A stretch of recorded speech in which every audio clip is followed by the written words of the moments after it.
السلام عليكم ورحمة الله وبركاته. أصحابتي كسر هذا channel كيغا sweets and spices. ما أنتو حنجعليست إن أنا الخيب صدو بسكوت آتي فضود 20 دقيقة مقو خاضنا عوات نجعلان دونتا إن شاء الله. مركاد وبلاوينا كو حق بلاوينا سدح وكنا ويلكو شوينا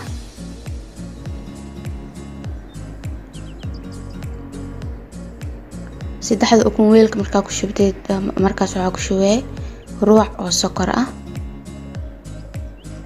marka labada shay si fiican isku walab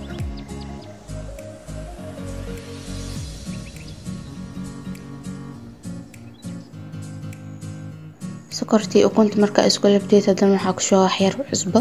wax badan ku shooyseed far iyo suul ama qaandada foodeeda wax yar la ku shooye hadan waxa ku shoo vanilla hal qaando vanilla qaadada weynta oo vanilla marka la shay si fiican isku walab sokorta wax yar soo dhalaasho hadan waxa ku soo qumbaha waxa qumba khaleel ah waaye oo budana ma ahan qumbaha qoloftiisa oo la qalajiyay waaye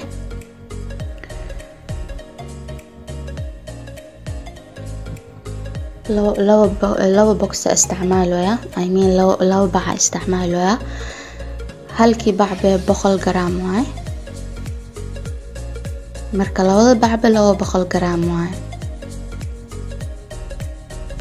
marka la hanshay si fiican isku laba ilaa si la rabo ay noqoto waxaan ka wadaa ilaa markii couscousesid in ay ku couscousmato axmed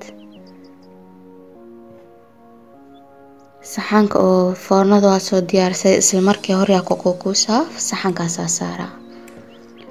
sa ujeedin oo videoga aniga tusooy saasa ku couscous saasa u saaray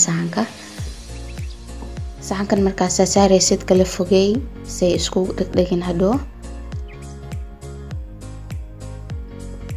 waa kana waa dhameeyay halkaas oo dambeeyo marka 10 daqiiqo ilaa 15 daqiiqo amada foornada gelina foornadana ku kululay inta gelinin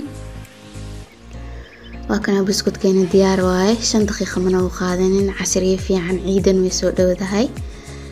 waad ka faa'iideysteen amalena asxaabteeda subscribe iyo saar hayga ilowin like tan iyo saar comment daafaded hoos waad ku soo qor kartaa. Assalaamu calaykum waraxmatullaahi wabarakaatuh.